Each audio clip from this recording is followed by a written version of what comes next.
Hello, my name is John Bagley, and this is my analysis of the Google Merchandise Store. In this analysis, I will be looking to determine how well the store is performing by identifying trends and deficiencies within its use. The first thing that I noticed is that when you're looking at store sessions, there's definitely a trend between weekdays and weekends. For some reason, the weekends are seeing a 1,000 to 1,500 session drop as opposed to the weekdays.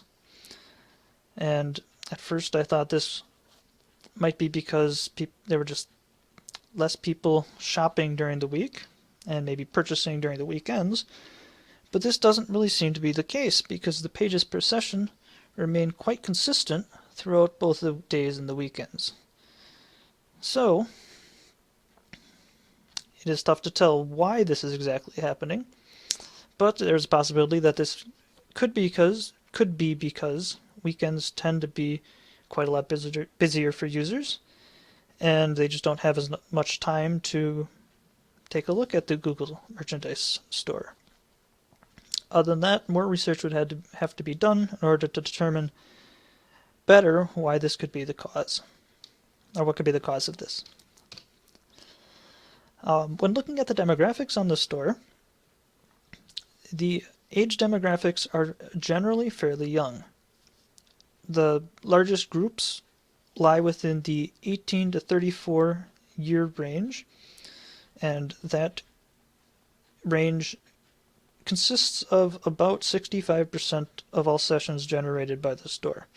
So we're showing a fairly young group that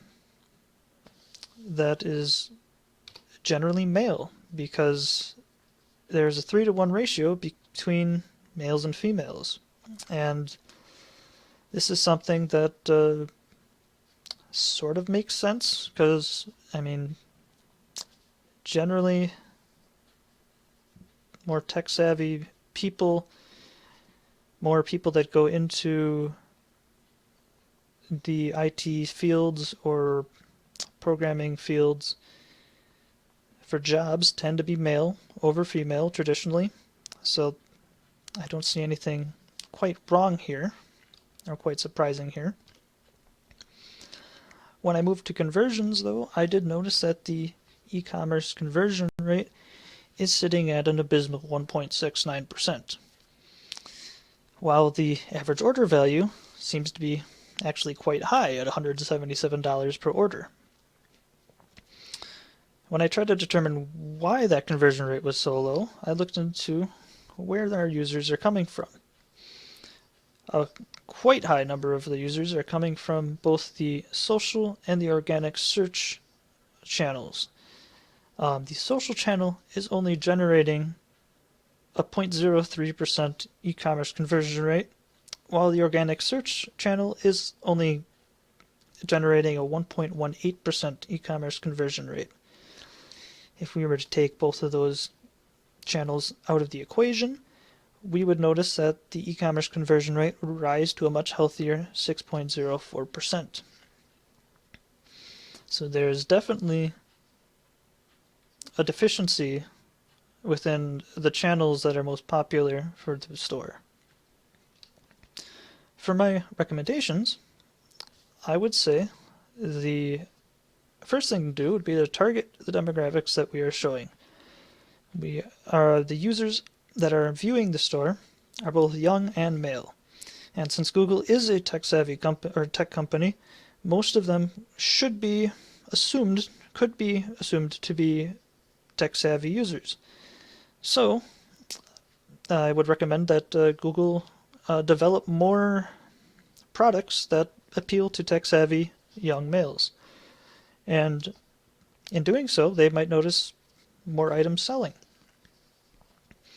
But in order to really show an increase in sales, that conversion rate needs to be improved.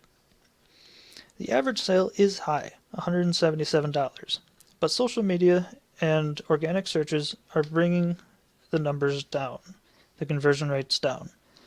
So one of two things would probably need to happen. Either more effort and more resources would need to be put into social media and organic searches in order to generate more users, or they would have to be cut, because they're probably, with a 0.03% conversion rate, it almost seems like a waste of time and resources to actually market to that channel.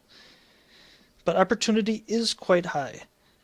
If Google can increase their conversion rate, they can really take advantage of that high average sale per conversion, that $177. And I think that every increase in that conversion rate is just going to show tremendous sales dollar increase. So it's definitely something to look into. And there is quite a bit of opportunity to improve the store.